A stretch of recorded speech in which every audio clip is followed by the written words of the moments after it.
මම මුලින්ම කියනවා ක්‍රිකට් ගහනවා කියන්නේ දැන් අද ප්‍රොෆෙෂනල් ෆීල්ඩ් එකක්. අපි ක්‍රිකට් ගහන කාලේ බාගෙට ප්‍රොෆෙෂනල් තිබ්බේ. ඊට පස්සේ අපි වර්ල්ඩ් කප් එක දින්නන් පස්සේ ඒත් 100% ප්‍රොෆෙෂනල් නෑ. මොකද මම මගේ මුළු ක්‍රිකට් ජීවිතේ ක්‍රීඩා කරද්දී හැට් නැෂනල් බැංකුවට වැඩ කරා. ඒකට මම සෙමි ප්‍රොෆෙෂනල් කෙනෙක් විදිහට තමයි ක්‍රීඩා කරේ. හැබැයි මම පෞද්ගලිකව හිතනවා රටේ නීතියක් තියෙනවා නම් අපි රටේ නීතියට ඔළුව නවන්න ඕන, හිස නමන්න ඕන. එතකොට රටේ ටැක්ස් එකක් අපිට ගෙවන්න තියෙනවා නම් මං හිතන්නේ අපි නීතියට එකඟ වෙලා ඒ නීති ගරුක වෙන්න ඕන කියන එකයි මගේ පෞද්ගලික දැක්ම. ඒක මම ඇත්තටම පෞද්ගලිකව දන්නේ නැහැ කොච්චර හම්බෙනවද කියලා. හැබැයි මට නම් මං ක්‍රිකට් ක්‍රීඩා කරන කාලේ හොඳ වේතනයක් හම්බුණා අන්තිම අවුරුදු කිහිපෙදී. දැන් විනිශ්චයකාරවරයෙක් හැටියට වැඩ කරනකොටත් මට ඉතාමත් හොඳ වේතනයක් හම්බෙනවා. මං හිතනවා ජීවත් වීමට හැකි වේතනයක් ක්‍රිකට් ක්‍රීඩාවෙන් ලබා දෙනවා.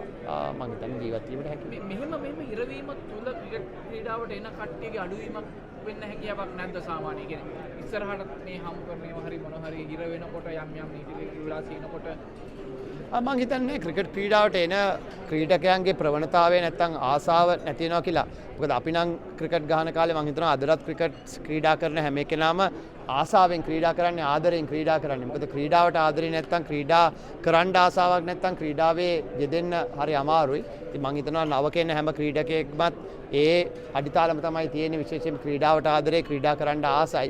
ඒ කාරණේක අපේ වචන වලින් කියනවා උණක් වගේ තියෙන්නේ. ඉතින් ඒ උණ තියෙන හැමෝම ක්‍රීඩා කරන්න කැමතියි. ඉතින් මම දකින්නේ නැහැ, මම හිතන්නේ නැහැ අලුතෙන් එන ක්‍රීඩකයෝ, නව ක්‍රීඩකයෝ ක්‍රීඩාවෙන් අයින් වෙයි කියලා. හැබැයි මම දකින්නේ ඒක වැඩිවීමක් මිසක් අඩුවීමක් නෙමෙයි. දැන් ඉස්සර නම් කොළඹ හා ප්‍රධාන නගරවල විතරයි ක්‍රීඩකයෝ එළියට එන්නේ. දැන් හැම ගමකම බැලුවොත් ශ්‍රී ලංකාව නියෝජනය කරන්න නැත්නම් ඒ පන්තියේ ක්‍රීඩා කරන්න පුළුවන් ක්‍රීඩකයෝ බිහි වෙලා තියෙනවා. ඉතින් මේක හොඳ concept එකක් විදිහට මම දකින්නේ. දැන් මේ වෙනකොට දැන් ක්‍රිකට් ක්‍රීඩාව නංවන්න මොන හරි දෙයක් කරන්න එපා. දැන් මාතරත් ග්‍රවුන්ඩ් එකක් හදනවා කියලා දැන් යන මානවම මහත්තයා කියනවා මේක හරියන්නේ නැහැ. ඊට වඩා දේවල් කරන්න තියෙනවා කියලා. අහිංසක ළමයට සෙල්ලම් කරන බැට්ටක් හරි ලැබෙනවා. ඔබතුමා මොකද හිතන්නේ? ඔබතුමා ගන්නවද කියන්නේ මාතරට ග්‍රවුන්ඩ් එකක් ඕනද? මම පෞද්ගලිකව දකින්නේ මම විනිශ්චයකාරවරයෙක් වගේ අවුරුදු 15ක් වැඩ කරලා තියෙනවා. මම හැම රටකම විනිශ්චය කරලා තියෙනවා ලෝකයේ ටෙස්ට් ක්‍රිකට් ක්‍රීඩා කරන. ඉතින් හැම රටකම දකින්න දේ අනුව මම දකින්නේ මගේ මේ පෞද්ගලික අදහසක්. මම හිතන්නේ අපේ පළාත් 9ට ඉන්ටර්නැෂනල් ග්‍රවුන්ඩ් 9ක් අවශ්‍යයි.